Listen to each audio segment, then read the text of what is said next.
Hello, and welcome to this week's episode of the And Both podcast. My guest is someone who embodies the definition of multi-passionate entrepreneur. Dr. Noor Ali is a Bangladeshi-American medical doctor turned health insurance expert from New York City. She's a health insurance consultant offering healthcare insurance strategy for women entrepreneurs nationwide. Dr. Ali is the founder of Think Like a Woman, a global roundtable brunch series for C-suite women designed to amplify their aspirations and ambitions.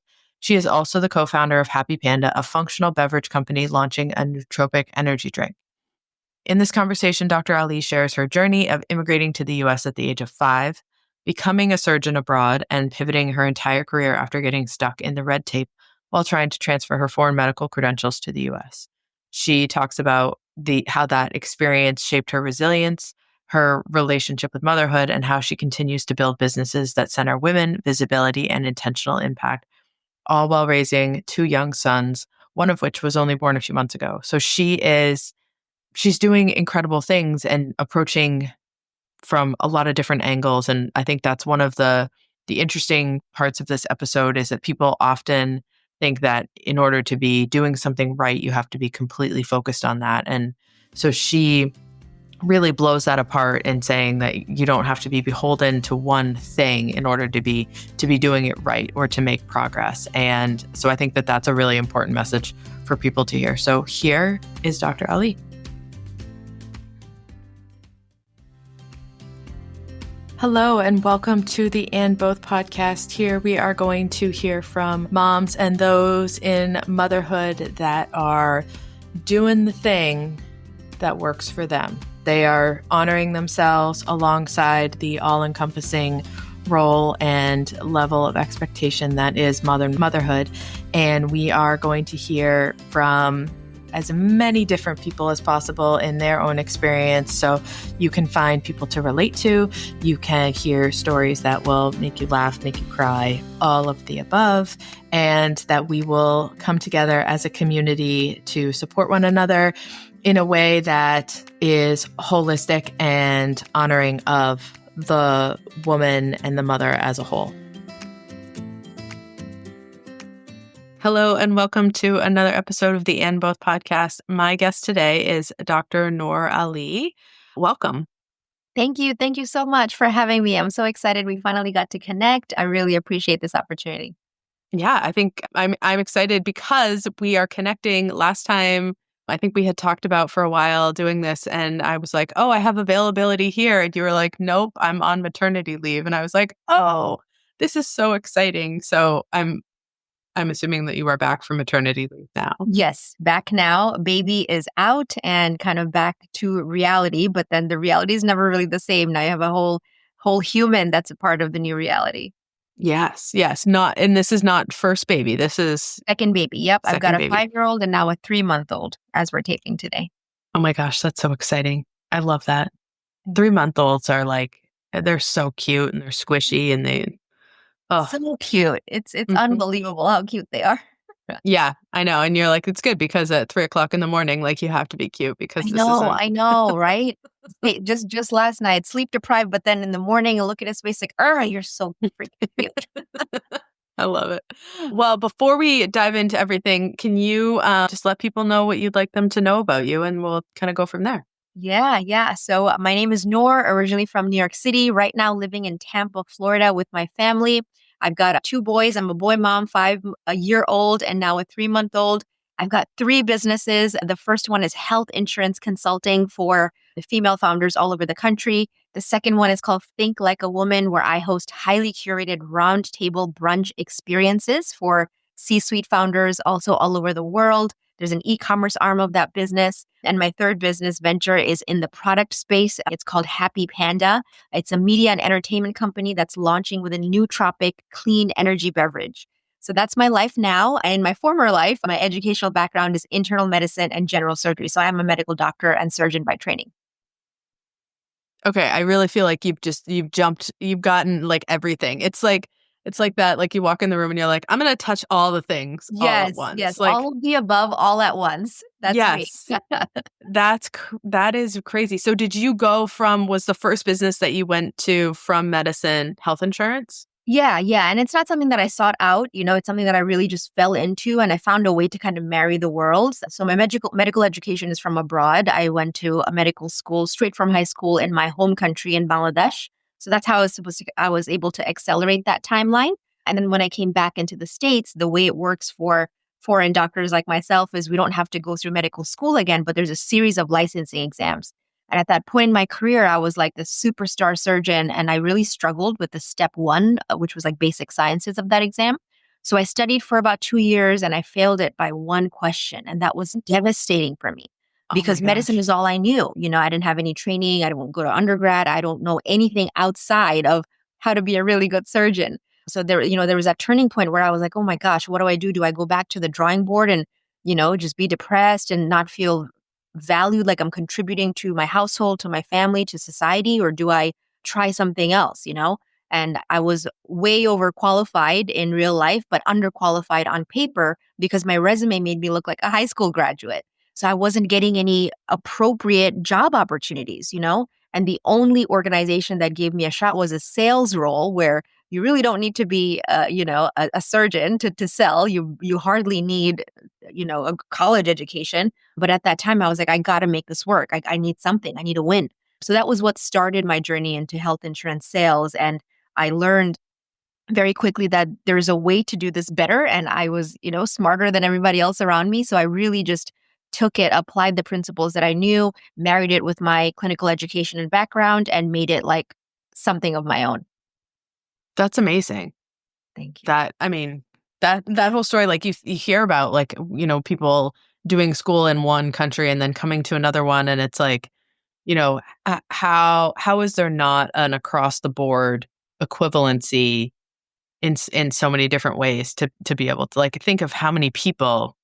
I mean, because we're in the U.S., like think of how many people that have gone through school in other countries are coming here and they're in that same position, like a hospital that is missing a surgeon because Yeah.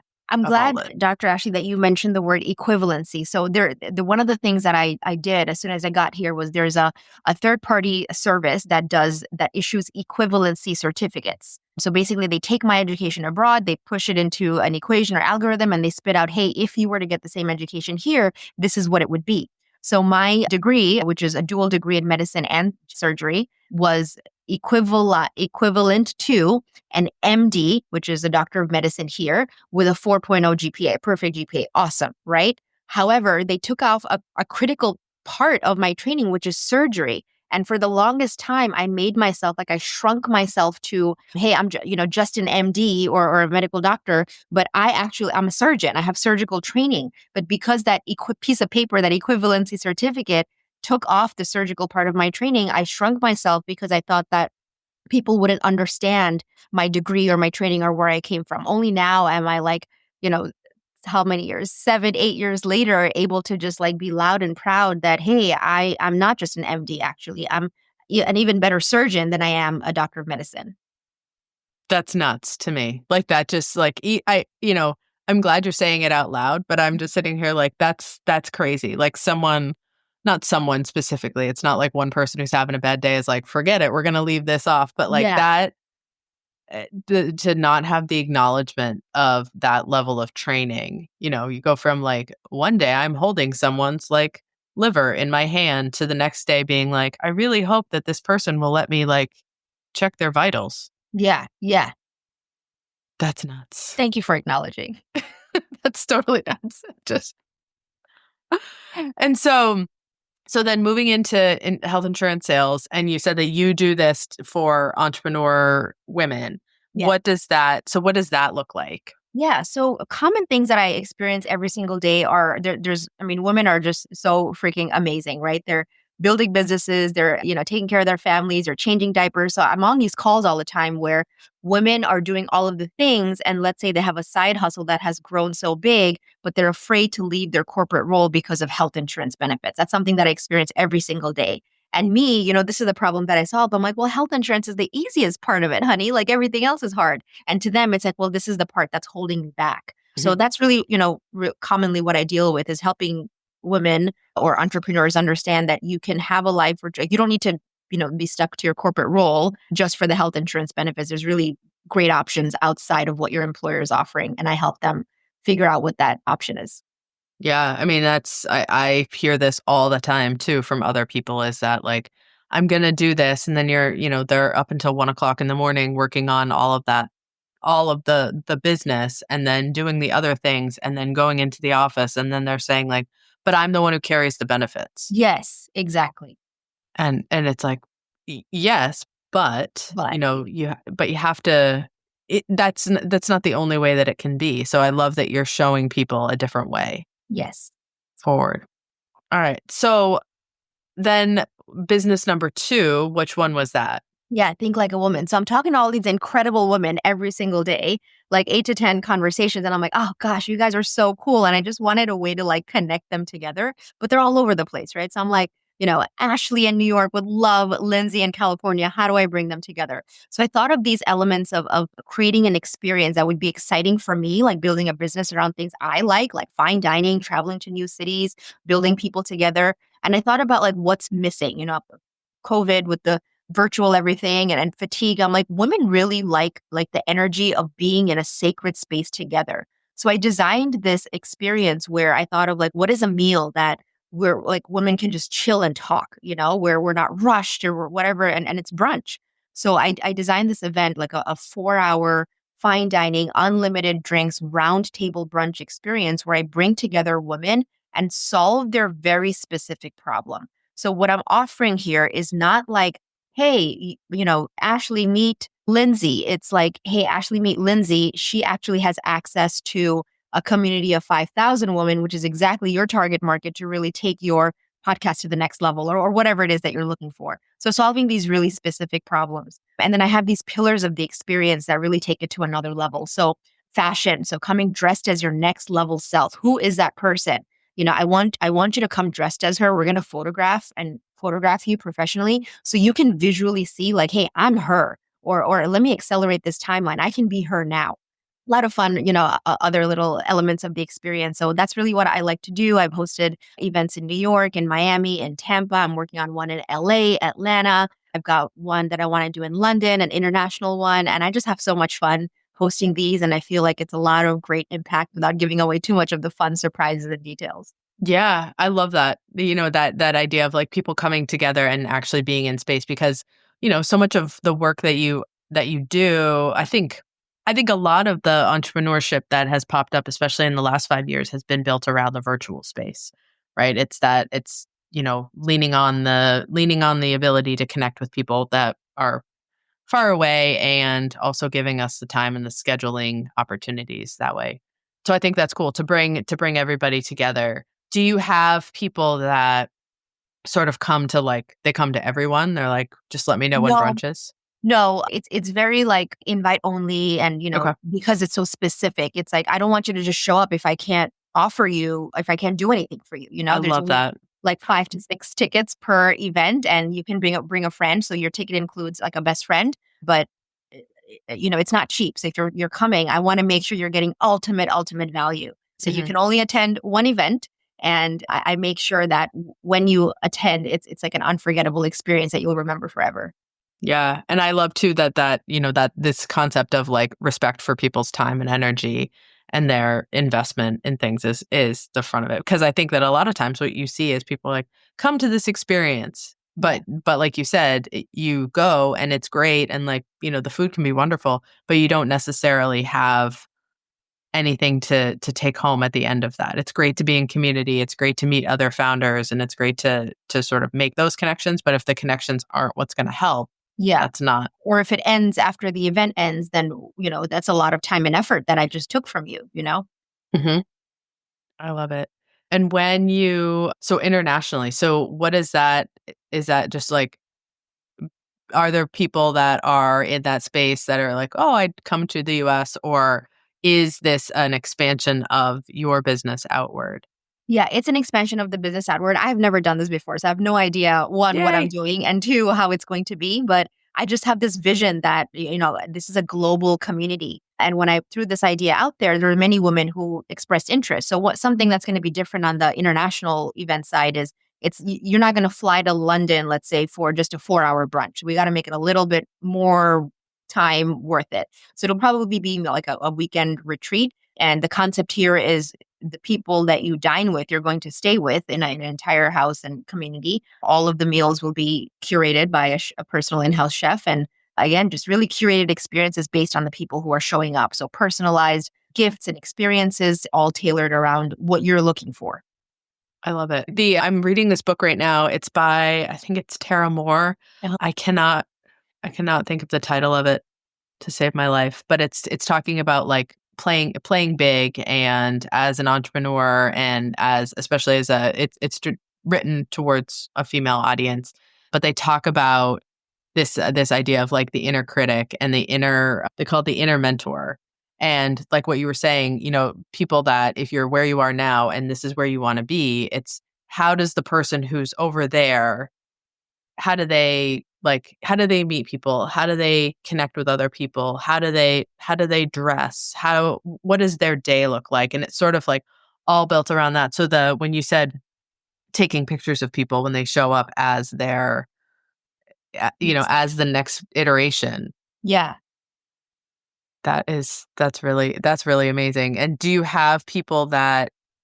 follow the people after, like when Yes, and see yes. the After success? the event ends, there's two communities they're placed in. One is a private Slack channel with the intimate people that they dine with, whom they form like really deep emotional bonds with. And then of course a greater community where they can show up and, express themselves. So I created this Slack community. So Dr. Ashley, have you ever been part of like a Facebook group or like a group where they're like, come, all women entrepreneurs, but don't talk about your business, where you're not really allowed to like promote yourself? It's like, well, how am I supposed to grow if I can't talk about what I do? And how are other people supposed to know what I do if I can't talk about what I do?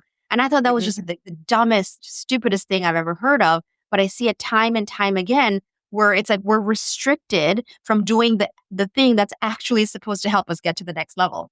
So I created the Slack community where, it's created for self-promotion. Please talk about your offer. Please talk about what you're working on. Please talk about how we can help you so we can help you get to the next level. But what I've realized is even after giving this open platform, we are so socially conditioned to not talk about ourselves, to not self-promote, that women still don't do it, even though it was created for that. So then I'm like, well, how can I help here? So then we do the promotion for you. So you just come into the Slack. We will research your offer, your retreat, your podcast that you're on, your press publication, and we will promote it for you. So that's kind of the environment that I created with the Think Like a Woman Slack community.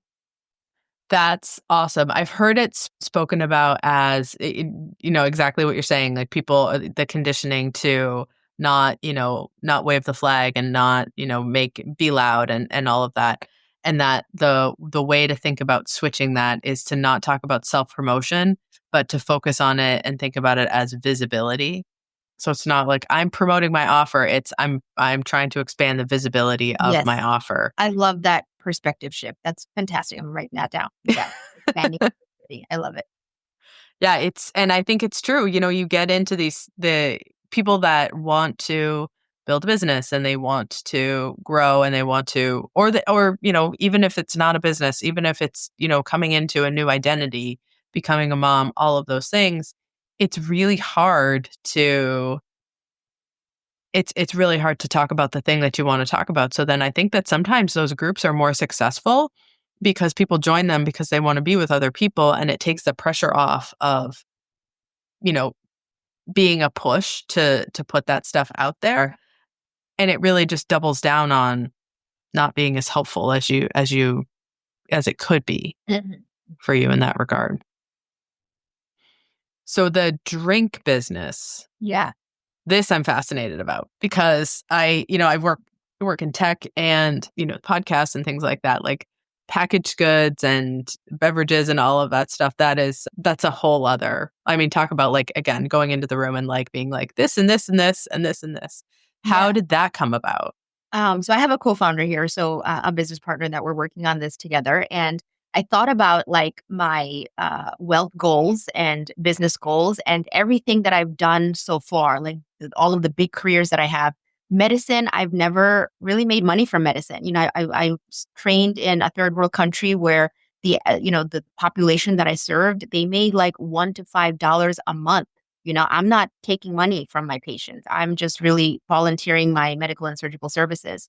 And then in health insurance consulting, it's a lot of one-on-one service. So people are paying for me for one-to-one time. And anytime I've tried to expand or do a team, like it's the feedback that I've always gotten was, well, we want to work with you because you're the smart one and you're the one who's the highest qualified. So we'll pay more money to work with you. Okay. But that's a one-to-one service. We Yeah. think like a woman with community building.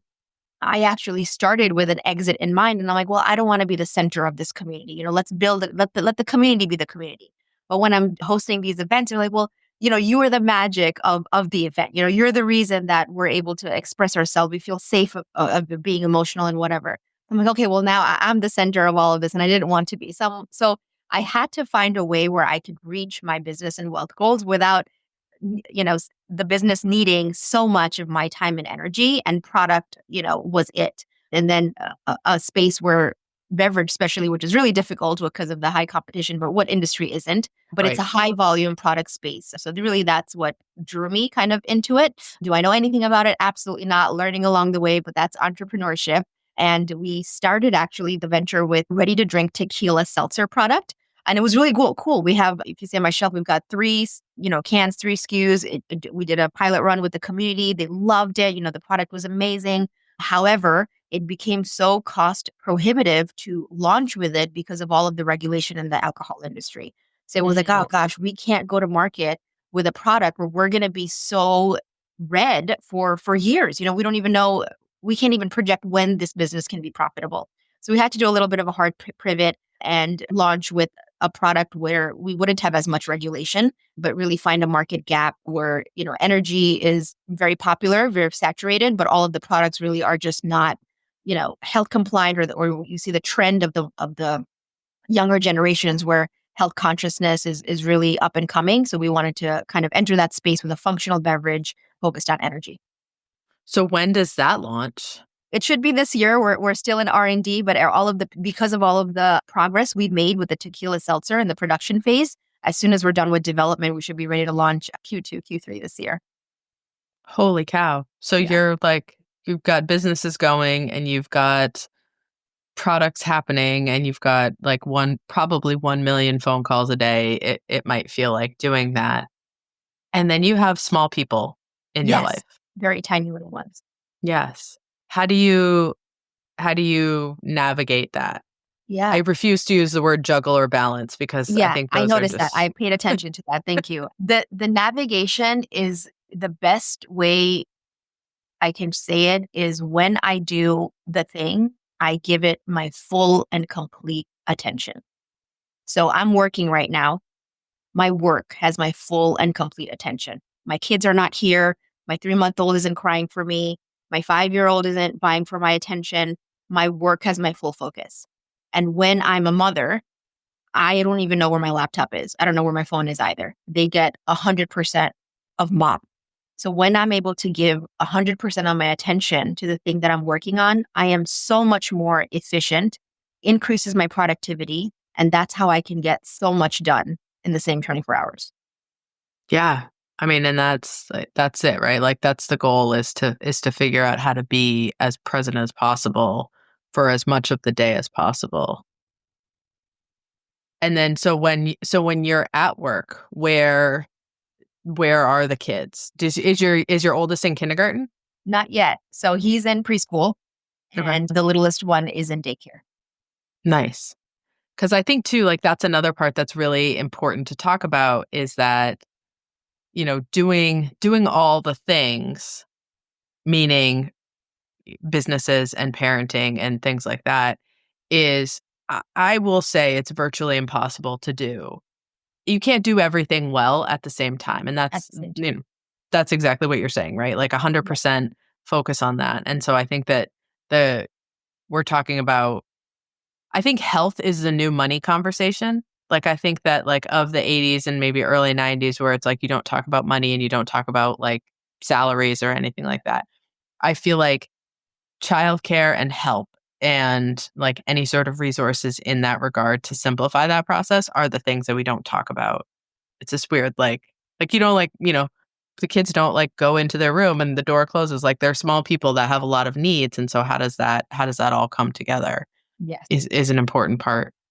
And so and I also love that you've said a couple times that, I don't know how to do this, or I didn't know anything about this, but I knew that I just had to like figure it out from there. How Yeah. is that? How's that been for you? Like, where did that come from? Yeah. So education is one of my top three core values. Like even after medical school, I got a master's in public health and global health practice.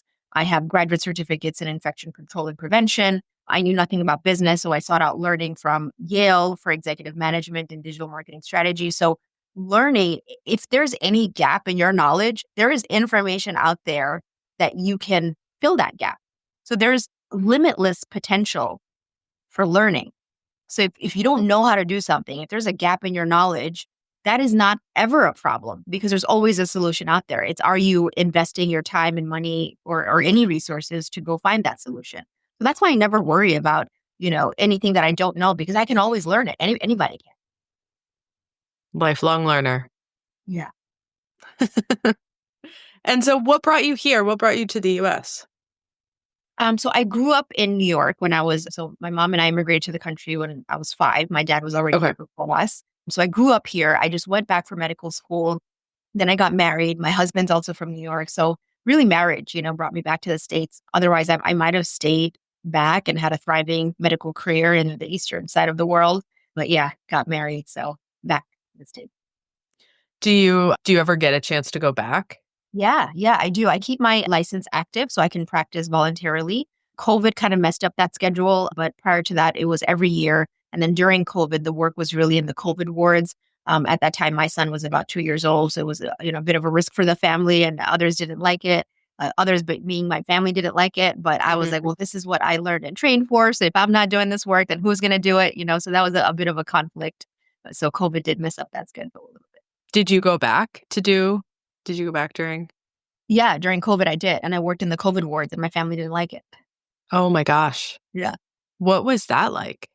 So the landscape of medicine and just, health is very different in the US than Bangladesh because first world, third world, the medical issues are different. The resources are different. The healthcare system is different. It's such a dichotomous, they're just two completely different worlds, like you can't even compare because they're so freaking different. But working in the COVID wards was like, and it wasn't much different than medicine pre-COVID because again, in low resource countries, you have patients who don't have beds, like they're on the floor, in the hallway, on mattresses, and that's normal for countries like Bangladesh. And it's just the way that we manage patients like that. And so going over there, like experiencing the everything that's going on COVID wise here and going over there and then coming back, what was that like? It's like reverse culture shock for me, like repeatedly over and over again. So I was born in Bangladesh, came to America when I was 5. I didn't know the language. Like English is my second language. So learning a whole new language, school system, whatever. And then after high school, going back to Bangladesh, now I have my entire education in America. Now I have to learn medicine in my native language, but now that's kind of like my second language. And going to from co-ed to an all women's medical school. That was weird. And then going from like a huge metropolitan city, New York City, to, a setting where I had to pump water out of the ground. I couldn't eat the food. So I developed a duodenal ulcer. I couldn't communicate with my peers, and then building a thriving medical surgical career for myself and coming back to the States. And now it's like, oh, well, now you can't practice medicine. Your degree is worthless here unless you do X, Y, and Z. I was like, well, now I got to rebuild myself again, from scratch. So it just felt like reverse culture shocks over and over and over again. Yeah. Did you always intend to go back there for medical school? No, no. So my, grandfather passed away when I was like 17 or 18. And my father kind of just made this decision like, well, we got to go back now. No one's there to take care of my grandma. We have assets that need management. So he was like, well, we're all just moving back to Bangladesh now. So. Oh my gosh. So your whole family just like, Yep. and then moved. Exactly. Yep. Yeah. And I mean, that's a whole different space of like, yes, you have the culture shock piece, but it's also like everything is uprooted. It's not like you went to medical school and then you came back to New York to like the apartment or No, whatever it is that you grew up no, in. because my family was back there, and now I'm married. So it's a whole different relationship. Now I'm an adult. You know, so So with all of the things that you have going on and all of the things that you've sort of navigated through, what is for you in the day or in the week or whatever? What is specifically for you? well, I always kind of make sure I get in my pockets of peace and joy, and for that, I know what that is for me. So my advice is, do you really know what are the things that recharge you, that bring you peace, that bring you joy? And so for me, before I start my day, I really take the time to do some reading and writing because I love to read and I love to write. So even if it's 5, 10 minutes and reading like, a chapter of a book or journaling for like 5 minutes, I make sure I do that for myself. So I do my creative work before I start the workday. So I start my calls later so I can have that time for myself. And at the end of the day, slow skincare is really important to me. So skincare is important. So making sure that when I have that time in the bathroom, I lock the bathroom. Like, no kids. I need that time to just really take care of myself. So that's two. And the third thing is reading. I have a Kindle, which I love. So even if the babies are in bed, I can take some time for myself without bothering anyone. And I do love to read, and reading before bedtime is important to me. So those are the three ways that I kind of sneak in the things that bring me joy every single day. And that's the one of the big messages I think that has come through in a lot of the people that have been on the show is that this idea that you don't have to have a 27-step system in order to be doing things for yourself in the right way. And so when you say these are like these little pockets of things, I think that's important because I think that sometimes when you're trying to figure out how to have all of these different parts of your life kind of come together, you're really trying to figure out how can I make more time to do the next thing versus how can I do the thing that I need to do within the time that I have. Yes. Yeah. And making it small. Like, don't make it like I need half a day to myself to do all of the things. Like, how do you work in the thing that you need in tiny pockets of time so it doesn't feel as intrusive to the rest of your day, but you're still getting it in there? hmm And then, now that you have little kids, like how has that changed? Yeah, little kids means like you barely have time for yourself. Like, when you're a parent, it's your kids are your entire world. So again, knowing yourself, knowing what's important to you, and even if it's a tiny sliver, just get that sliver in. That way you can tell yourself, like, yes, I'm taking care of my kids first, but actually I did take care of myself today. I did read today. I did journal today. When I was in the bathroom, I did, focus on my skincare today. So I'm able to tell myself those things, and that makes me feel a little better. Like I'm definitely taking care of my kids, but hey, I also took care of myself, and that's a win. hmm So where do you see all of these, like, because you're talking about really, it's not like any of these projects are ending. They're Yeah, just sort of all, it really sounds like you have happening in different a, stages. Yeah, a ton of, but also a ton of momentum. So it's not like, oh, this one is kind of slower and this one, like, things sound like they're really progressing and they're really growing. How do you, how do you, what do you think about that? Like in terms of yeah. like looking ahead and how that's going to It's change or, interesting that you say that they all have momentum because I see it as like, oh my gosh, I'm not growing fast enough. Like we started working on Happy Panda last year and we're still not in market. And I'm like, oh my gosh, we're so behind because it's been a year and my beverage is not in the hands of the people that have been waiting for it. So I think there's always that little bit of like beating ourselves up for, the wrong measuring stick and what are we using to measure. But you're right, they're all in different stages. Think Like a Woman, I wish it's so close to my heart and I want it to be so big and grand and it's just not there yet. I have to tell myself every day that the slow build here, the sustainable build here is important. So every business is different. Every business has different needs. They're all in different stages. Me remembering to honor that is something that I have to tell myself Mhm. every day. And the way that I structure my work is now that I have two little ones, a 3-month old, my work, hours are very limited and it's a hard stop. I drop them off in the morning, I pick them up in the evening. So that 9 to 5 hour, if I'm not maximizing every single bit of that time, I'm losing because my like you said, the momentum or the businesses need to be built. So I'm very strict on the way that I work. So Monday, Wednesday, Friday, I work on new business for my health insurance business. Tuesdays and Thursdays, I divide between my two other companies where it's more strategy work and building work because these don't require as much one-on-one time from me. And when I have those days for those businesses, I have to be strict on myself. Like, nope, I will not look at that inbox because if I do, I'm going to go down that rabbit hole and I won't make progress in this business. So really being strict on those boundaries is how I'm able to make, even if it is a little bit of progress every day. And that's what adds up. But I am making a little bit of progress every day in all three of my businesses because I'm strict on my work days. Yeah, I love that, and I think that that's something that's really so important to put out there because especially, being an entrepreneur or is one kind of skill set. And becoming a mom means that you still have to have the skill set that you have before, whether you're an entrepreneur or not.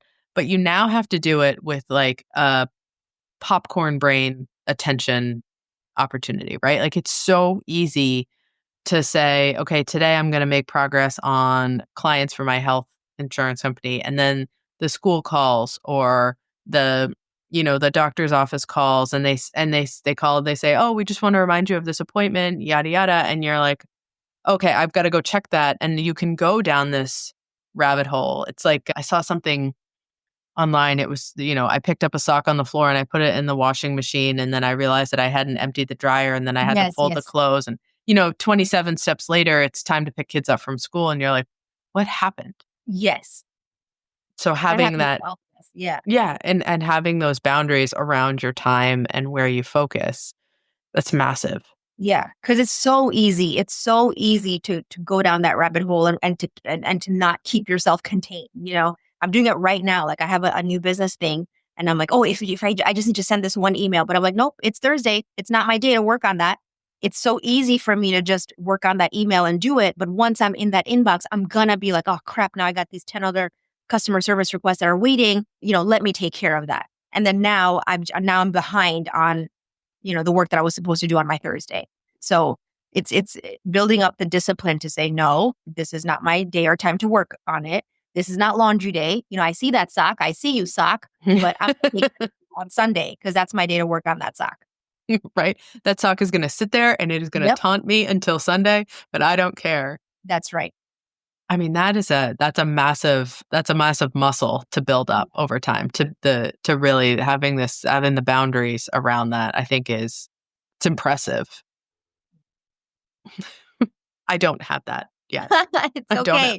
okay. So like you said, it's a muscle. It took a very long time to look Mhm. at that sock and not address it.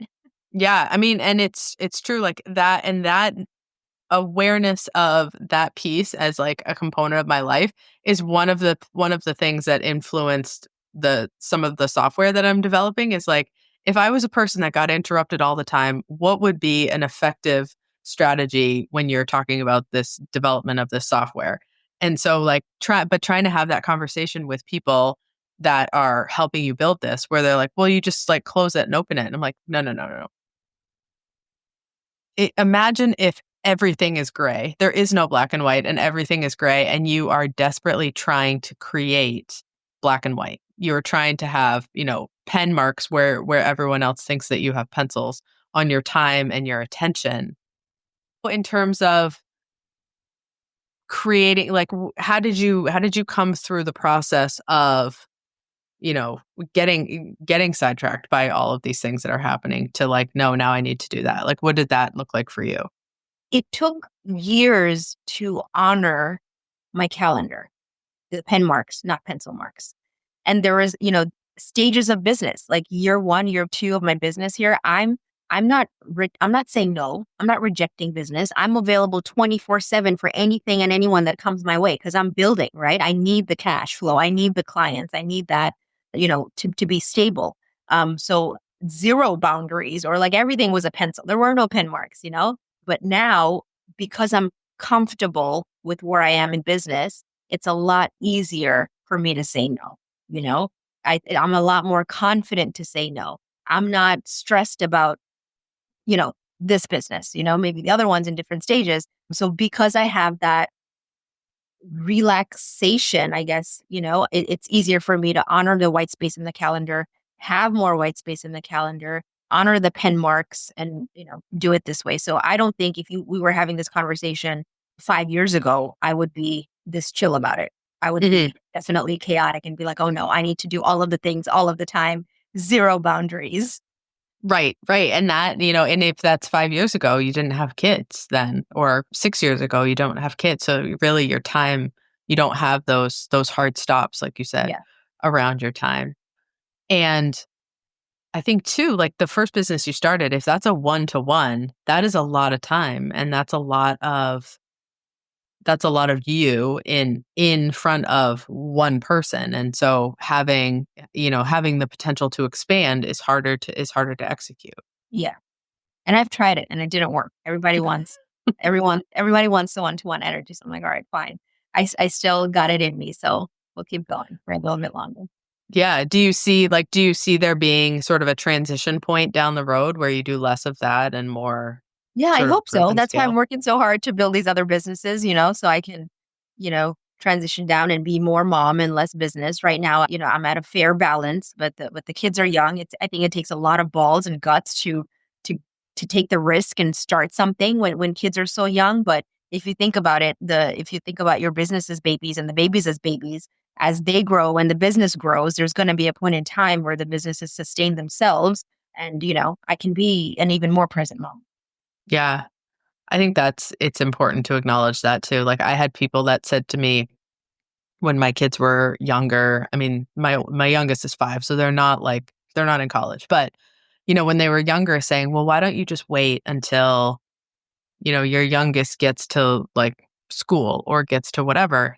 And for me that never really made sense because I thought, yes, it's hard. Everything is hard, right? If we just assume like baseline everything around us is hard. The work, school, life balance, all of that stuff.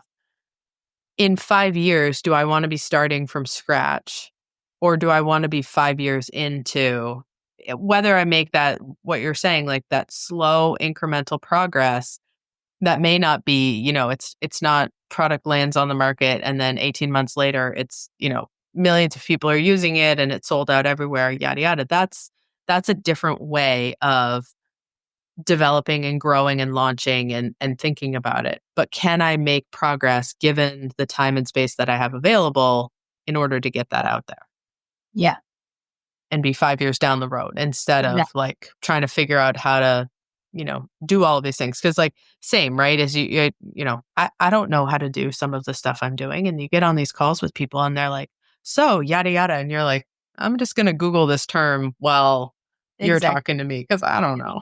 Yeah. Yeah. The figuring it out as you go, and like you said, like the education piece, I think is so important to really broadcast out because it can feel like the idea that you have for a business or the direction that you want to take things can feel insurmountable because it feels like, oh, I've got to go and do all of those parts first. But it's some it might be, like someone is they're 45, they're not going to necessarily go to medical school and become a surgeon because that's a whole process, but that doesn't mean that they can't start a business and do it that way.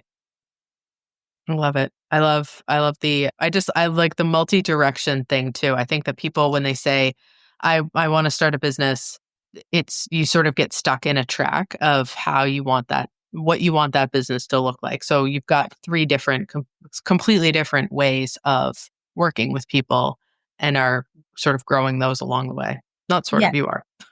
Yeah. Yeah. And I think it stretches our brains, like the product space is so different from, the one I work on, the work on this one business is completely different than the work on the other business. And it really allows me to like ignite and use parts of my brain that would otherwise have been unused. And that's how you kind of like increase and expand your mind and get more neuroplastic. So I really enjoy that challenge growing in that way. Yeah. Do you feel like if you had stayed with one business, like was that ever the plan was like I'm going to do this or it was I'm going to follow these interests that I have in these different directions? Yeah, I just follow the interest. Like I just go all in without really thinking about like the consequences. So for Think Like a Woman, the first thing I did was as soon as I had the name, I went and filed a trademark. Like I didn't even have a business at the time. I had nothing at the time. And I just kind of went and filed a trademark. And then I built as I went. And again, that's why I back to like honoring the slow, sustainable growth of this is because I'm taking time to really understand what women want and what is not available for them right now. There are am I the only community? Of course not. That it's littered with communities, but what are the things that are missing from these communities and how can I fill that gap? And being really slow and intentional about that build and not beating myself up for it is something that I'm learning for this business. Yeah. How has that changed like from your first brunch to your most recent? Like how is it how does it look now? Yeah. So cost and pricing is huge. You know, what it first started, I was negative and I didn't really understand the numbers or whatever. Now I have a much stronger whole grasp on what to charge and my cost around it. Who's at the table is different. Now I'm so much more intentional about who I invite and making sure that they're getting full value. And then the piece that I'm still working on now is the after the impact after the event ends. I have it in theory, but I'm still struggling to get everybody else kind of on board with, hey, you know, I can't force what is the horse to drink water. You know, I'm Hmm. offering it to you, but you have to take the action. You got to keep it going. You got to continue the conversations. You know, I can build a platform that give you all the resources, but if you don't take it, then do I blame myself for not delivering on the value, or do I put that on you? Like, hey, I'm doing this for you. Make sure you take these steps. So Yeah. that's it. Yeah, having, cuz I feel like when you start maybe I don't want to assume, but I feel like when you start like the end goal is to have the brunch versus now the end goal is to have the connections that follow after the Mhm. brunch. Mhm. Yeah, like the first time you're like everyone showed up. This is so Yeah. great. Yeah, and that No. was, like, the max of, like I'm like, "Hey, I didn't even think anybody cared or is interested, but look, you know, I have a full table, and now it's like, oh my god, everybody loves me. Oh my god, they want this. Oh my god, they want that." So, I it was just basically a demand-based evolution and build, you know, really just listening and paying attention to what these people want, and then just catering to that, which is a very different way to build a business, you know, versus, again, my other businesses, so very different. How do people find you for that specifically for the brunch? So they don't. So for the brunch, I find them. So I will Okay. hand select people that I interact with and say, hey, I think you'd make a really good fit for my LA table. You know, can I send you some information and you can apply? So it's application based. So I can't solve your problem if I don't know your problem. So you got to tell me what it is you're looking for right now, and then I reach into my network and I curate that table based on your need. That's cool because I think that sometimes when people say this is what I need, it's not necessarily what I need. It's the what I think I need versus what I actually need. So when you have people go through that application process, the reflection on where you are and what you're doing, I mean, I feel like that's a helpful exercise for anyone to do Yeah. anyways. Yeah. Wow. And what is next? I think for the next 5 years, I would like to not have more children.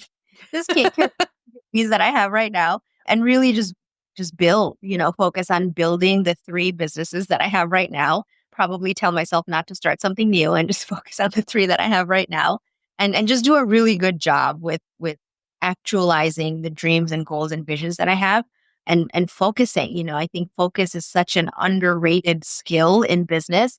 You could do everything if you really just focus and pour your energy in it, you know. So that's really what I'm working on, is building my 2 kids, their lives, and being a present mom when I'm with them, and building my 3 businesses, which are also my babies, and getting them to the goals that I have for them.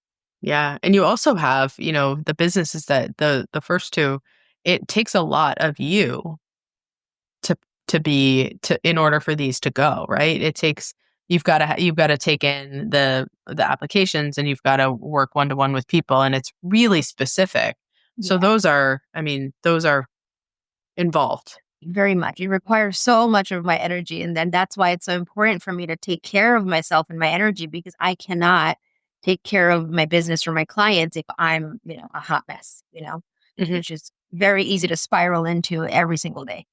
I was going to say I think it's so easy for us to say yes to all of these things and then figure out how to do it after. So, figuring out where the boundaries are and Yeah. what is reasonable and what is possible for you is that I hope you have like some sort of course or some sort of conversation around that, because I think that when people see that as an example, they say, okay, I can, these are the goals that I have in mind, but it's hard to find someone who is really living that up and living what people are looking for. So hearing conversations around how that actually looks in real life, not on paper or on social media, is helpful. Well, can you tell everyone where they can find you? Yeah. You can follow my entire life in stories on my Instagram. So I love that for myself and I love it for my audience. So please find me on Instagram. I am Dr. Noor Health. So Dr. Noor Health. You can also find me on LinkedIn. Again, just type in Dr. Noor, connect with me there. I've got websites for all of my businesses, but just find one social and you can find the rest from there. I love it. Well, thank you so much for coming on. It was really I love the multi-passionate, the more I can quickly go down the rabbit hole too. So it's always nice to find someone else who's like, "No, just jump down the hole. Like, don't tiptoe in, just Yeah. jump and you'll figure Just it do out." it. Yeah, thank you so much. But for you to also validate, my methods and my ambition and not making me feel anything negative about it because, it's who I am and it's what I want to do. It's what I love to do. And I also am enjoying building a community of women who also feel this way. And they're celebrated for feeling that way, but not, reprimanded for feeling Yeah. that way. Yeah, I mean, I think, the biggest regrets that we have, this also comes from my experience working with people as an inpatient therapist, is the biggest regrets that people have, I've had patients in their 80s, 90s, had a couple of 100-year-olds, is not they're all centered around regret at not trying something. It's all centered around, this is the thing I wanted to do, but I did not make that commitment, or I did not make that jump, or whatever. And that can be a lot of different things. Like, it can be having more kids, it can be changing jobs, it can be, leaving a marriage, whatever it is. But people that don't act on the things that sort of feel like that's where they should take that direction, is that's what I heard over and over again. So, multi-passionate, multi-focus, however you want to term it, if it's something that you're interested in doing, it doesn't mean that you necessarily have to run it down to the end of the road, but always take the time to explore and see what that can be. I think that's really helpful, especially for women to hear, and especially for moms to hear, because when you get into this phase of your life, if you're having children, the tendency is for people to assume that everything winds down so that your sole focus can be on that. And that's the example in so many different messages that we receive, that's what good motherhood is. And really good motherhood comes from a space of you yourself being healthy. And what that looks like is going to look different for every single mom. Different. So thank you for coming on and sharing, because there's a lot of multi-passionate, multi-focused moms out there who are like, yes, this is great. And also, when is your beverage launching? Because we're always trying to hydrate ourselves. Of course. Yes. Well, it should be this year. I'm not going to give a date on this podcast, but if you guys go to drinkhappypanda.com and sign up for the Pandemonium, which is, our newsletter where we're going to announce when and where you can purchase the drinks. You guys can find there. You can also find us on socials at Drink Happy Panda. I love it. Well, thank you so much for joining me. Thank you so much, Dr. Ashley.